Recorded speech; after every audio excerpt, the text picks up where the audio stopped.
pregunta, señor presidente.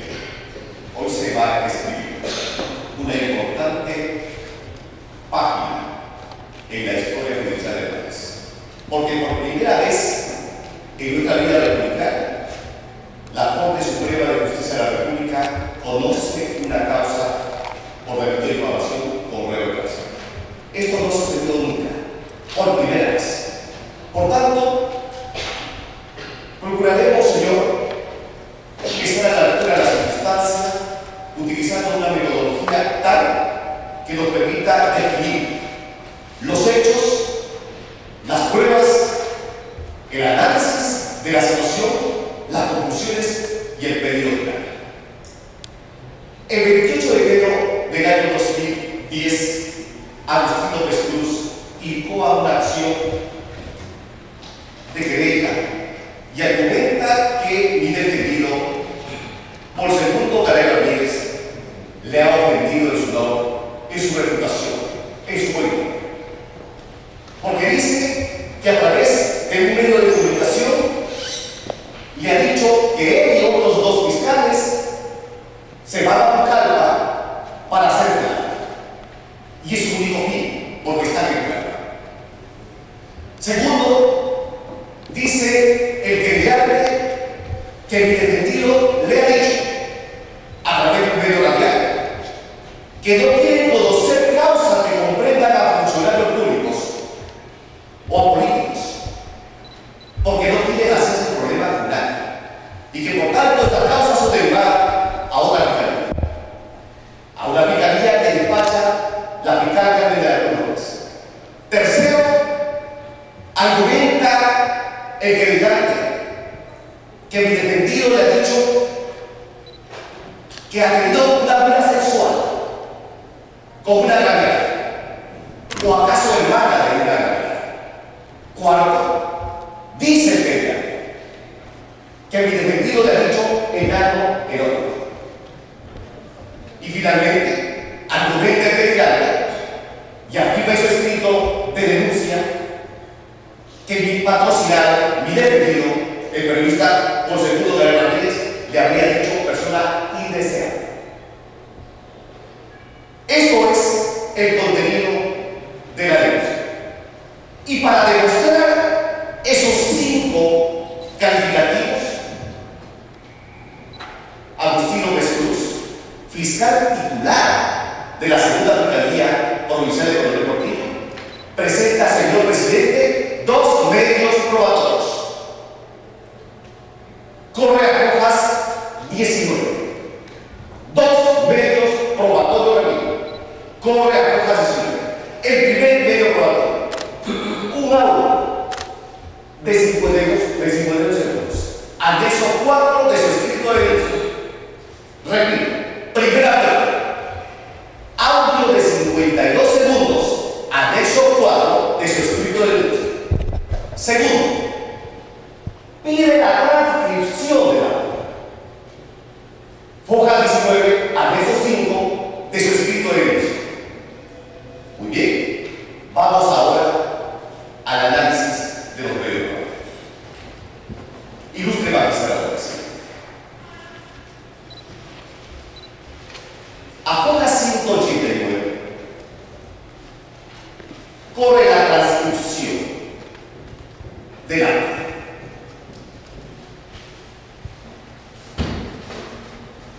En esa transcripción del audio, que recoge la sentencia de primera instancia y coge la sentencia de segunda instancia, se escribe textualmente, señor: acta de transcripción de audio en la fecha 13 de agosto de 2010, presentado por el querellante Agustín López Cruz, en la que se transcribió lo siguiente: en este acto se escucha la voz de una persona de sexo masculino,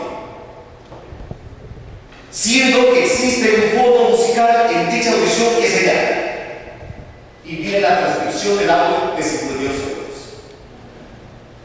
Permítase, ilustrísimo magistrado, detenerme un segundo para señalar 2 cosas.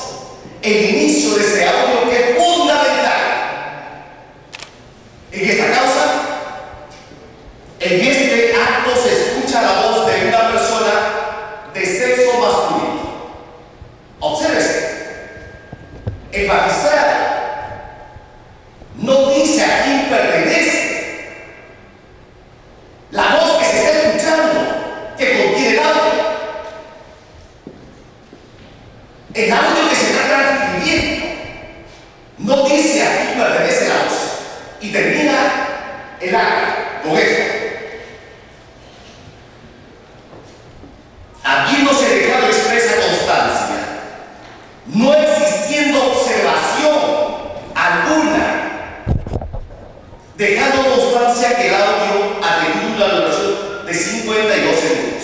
Se da por concluido la presente diligencia. Obsérvese, no existiendo observación alguna. No observa el querellante, no dice, no deja constancia que la voz que se escucha es del periodista por segundo de Regalías. Por segundo de Regalías a la vez, no reconoce su voz en la voz que se escucha en el audio. No, señor, no lo reconoce. En cuanto respecta al magistrado de primera instancia, no define quién es la voz. Pudo haber sido mi voz, pudo haber sido la de Pedro, de Raúl, de José, de Josefina. Pero, Señor, es la voz de una persona de sexo masculino. Nada más. Nada más. Dejo constancia, Señor, que mi defensa va por la absolución. Por consiguiente, todo lo que la tribuna de la defensa diga se orientará. Pero con estas dos pruebas, que son las únicas que existen en acta, en el proceso, se lleva a cabo la causa. Pero el querellante se da cuenta que no tiene nada. No tiene nada. Que el audio no demostraba nada. Que la transcripción no se reconoce la voz del denunciado. Entonces solicita que de oficio se lleve adelante una pericia científica de la voz. El juez le acepta. El juez le acepta. Y al aceptar el juez, ordena en consecuencia la toma de prueba, la toma de la voz. Pero un día antes que suceda, ilustre magistrado presidente, la toma de la prueba para que se lleve a cabo la diligencia pericial, el estudio pericial, el estudio científico de la voz, Señor, de manera increíble, insólita, admirable, el querellante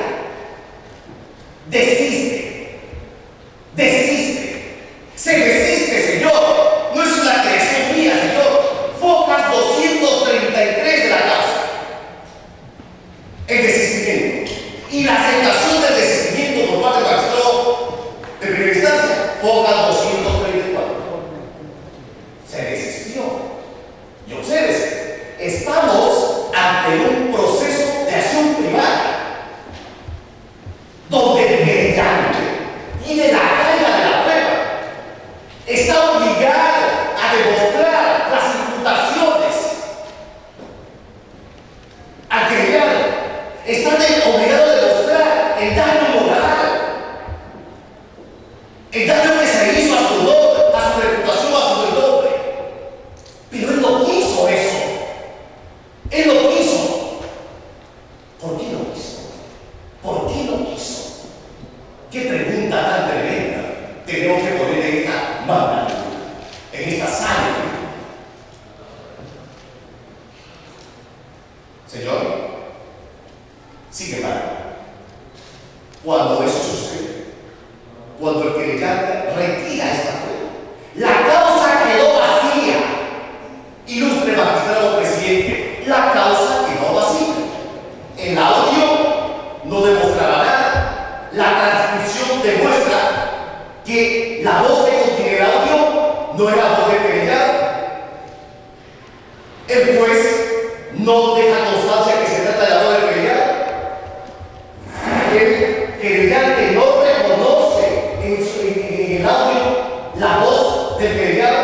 El que le llama tampoco reconoce su voz, nadie reconoce su voz. Por tanto, ante el desistimiento de la prueba científica, la causa quedó vacía. No había base. El sobrecimiento era el camino. El accionamiento definitivo era el camino. En todo caso, la solución. No había más. Pero en una adquisición física y metafísica de lo más extraño, el juez condena 3 años a vida.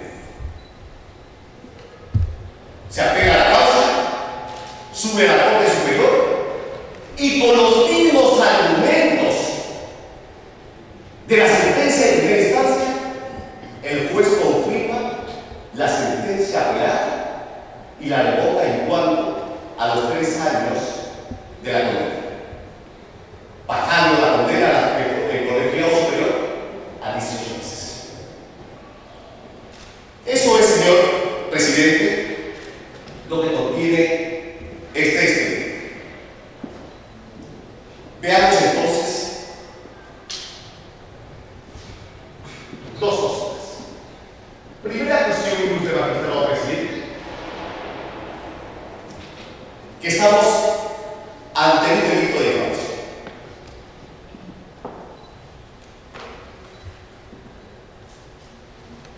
El artículo 532, en verdad, no merece mayor análisis. Su texto es clarísimo. Pero es menester darle por imperio de esta iglesia. El que ante varias personas reunidas o separadas, pero de manera que pueda difundirse la noticia, atribuye a una persona un hecho, una cualidad o una conducta que pueda perjudicar su honor o reputación, será reprimido con pena privativa de libertad no mayor de 2 y con 30 a 120 de multa. Si el delito se comete por medio del libro, la prensa u otro medio de comunicación social, la pena será privativa de libertad no menor de 1 ni mayor de 3 años y de 120 a 365 días de multa. Señor, 3 son los elementos en consecuencia de este delito.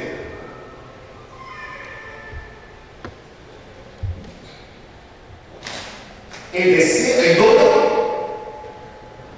1, la noticia que se propague por medio